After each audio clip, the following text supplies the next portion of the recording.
जय श्रीमन नारायण। दोस्तों, कहानी शुरू होती है परम पवित्र तुंगभद्रा नदी के तट पर बसे एक सुंदर नगर से, जहाँ आत्मदेव नाम के एक अत्यंत विद्वान और धनी ब्राह्मण रहते थे।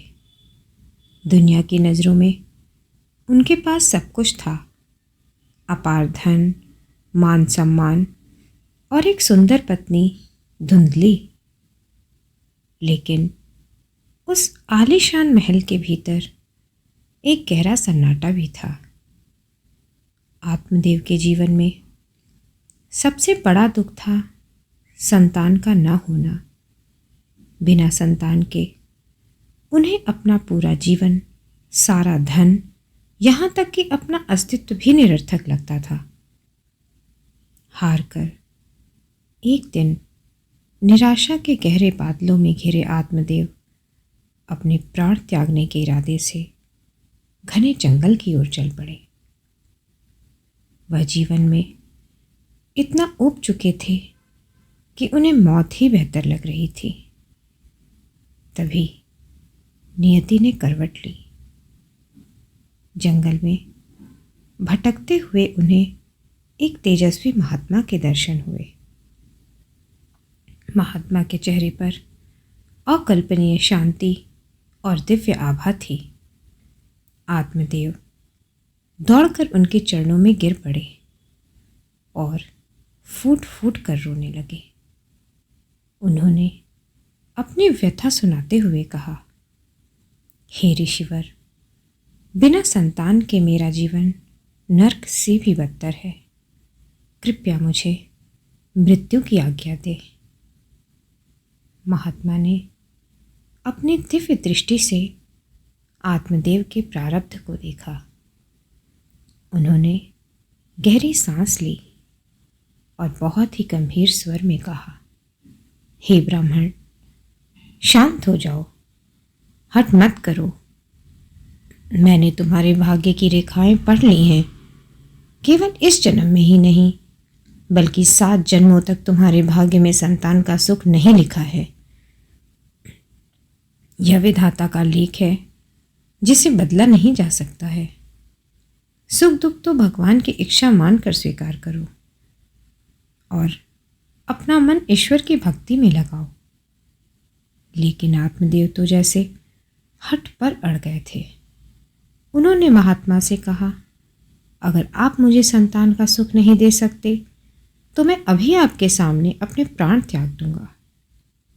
ब्राह्मण की ऐसी हठ देखकर करुणामयी महात्मा का हृदय पसीज गया। उन्होंने विधाता के विधान को चुनौती देने का एक अभूतपूर्व निर्णय लिया। महात्मा ने अपने थैले से एक चमत्कारी, सुगंधित और दिव्य फल निकाला। वह कोई साधारण फल नहीं था।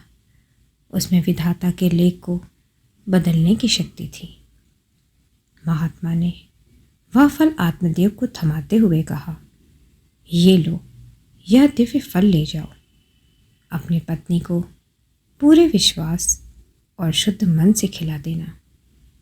भगवान की कृपा से तुझे एक अत्यंत गुणवान और तेजस्वी पुत्र रत्न की प्राप्ति होगी। लेकिन याद रखना, यह सब तेरी श्रद्धा पर निर्भर करेगा।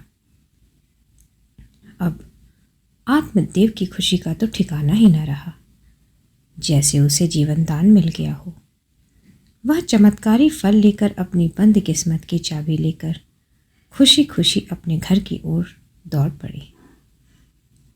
उन्हें क्या पता था, जिस फल को वह खुशियों की चाबी समझ रहे हैं, उसकी कहानी अब शुरू होती है। एक ऐसी कहानी जिसमें छल है, झूठ है और एक ऐसा मोड़ है जो पूरे परिवार का भाग्य पलट कर रख देगा। आत्मदेव वह दिव्य फल लेकर घर पहुंचे। उनके चेहरे पर वैसी चमक थी जैसे किसी अंधे को आंख मिल गई हो। उन्होंने बड़े प्रेम से वह फल अपनी पत्नी धुंधली को दिया और कहा, हे प्रिय, तुम इस फल को खा लो, साक्षात महात्मा का प्रसाद है। हमारे घर का सूनापन दूर हो जाएगा। लेकिन धुंधली के मन में बिल्कुल भी श्रद्धा नहीं थी, बल्कि उसका मन शंका और डर से भरा हुआ था। धुंधली स्वभाव से कुटिल थी। वो सोचने लगी कि मैं गर्भवती हुई तो मेरा पूरा जीवन बर्बाद हो जाएगा। मैं कैसे प्रसव की पीड़ा को सहूंगी। अविश्वास ने उसके विवेक को अंधा कर दिया। उसने वह दिव्य फल स्वयं नहीं खाया। तभी उसकी बहन उससे मिलने आई। धुंधली ने अपनी बहन को सारा किस्सा सुनाया। बहन ने एक भयानक योजना बनाई। उसने कहा, सुनो बहन, मैं अभी गर्भवती हूँ। जब मेरा बच्चा होगा वो मैं तुम्हें दे दूंगी। तुम अपने पति से कह देना यह तुम्हारा पुत्र है। और रही बात इस फल की, तो इसे अपनी गाय को खिला दो। देखते हैं महात्मा की शक्ति में कितना दम है। धुंधली को भी यह सौदा बिल्कुल सही लगा। उसने वह फल चुपचाप अपनी गौशाला की एक गाय को खिला दिया और अपने पति आत्मदेव से झूठ बोल दिया कि उसने वह फल खा लिया है। धीरे धीरे समय बीतता गया। धुंधली ने नाटक किया कि वह गर्भवती है, और जब उसकी बहन का पुत्र हुआ तो उसने चुपके से उसे अपना लिया। आत्मदेव तो फूले नहीं समा रहे थे। उन्होंने उस बालक का नाम रखा धुंधकारी। लेकिन असली चमत्कार तो अभी होना बाकी था। उसी गौशाला में जहां उस दिव्य फल को गाय ने खा लिया था, वहां एक अद्भुत घटना घटी। उस गाय ने एक मानव शिशु को जन्म दिया। वह बालक अत्यंत सुंदर और तेजस्वी था, लेकिन उसके कान गाय के कान के जैसे थे। पूरा नगर अचंभित रह गया। आत्मदेव ने इसे भगवान का महान चमत्कार माना और उस बालक का नाम रखा गोकर्ण। एक ही घर में दो बालक, लेकिन दोनों के नियति के रास्ते पूरी तरह अलग थे। गोकर्ण जी साक्षात ज्ञान के अवतार निकले। उनका स्वभाव शांत, मुख पर भक्ति और हृदय में करुणा थी। लेकिन धुंधकारी, वह तो जैसे साक्षात काल बनकर पैदा हुआ था। जैसे जैसे धुंधकारी बड़ा हुआ, उसका आतंक भी बढ़ने लगा। वह जुआ खेलता, मदिरा पीता और अपने ही माता पिता के धन के लिए प्रताड़ित करने लगा। जिस पुत्र के लिए आत्मदेव ने महात्मा के पैर पकड़े थे, वही पुत्र अब उनके विनाश का कारण बन चुका था। धुंधकारी की दुष्टता की कोई सीमा नहीं थी। उसने अपने पिता के संचित धन को ही नहीं, बल्कि उनके सुख चैन को भी आग लगा दी थी।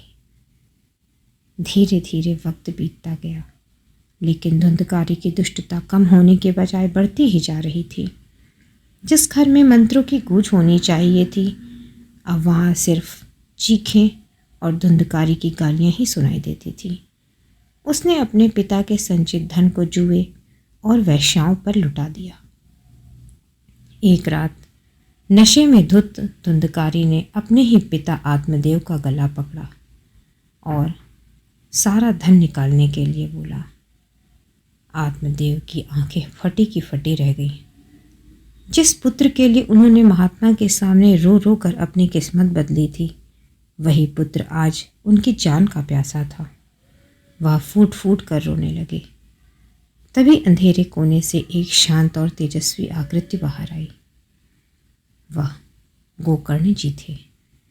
उन्होंने पिताजी से कांपते हुए हाथों को थामा और बहुत ही गंभीर स्वर में कहा, पिताजी, यह संसार एक स्वप्न मात्र है।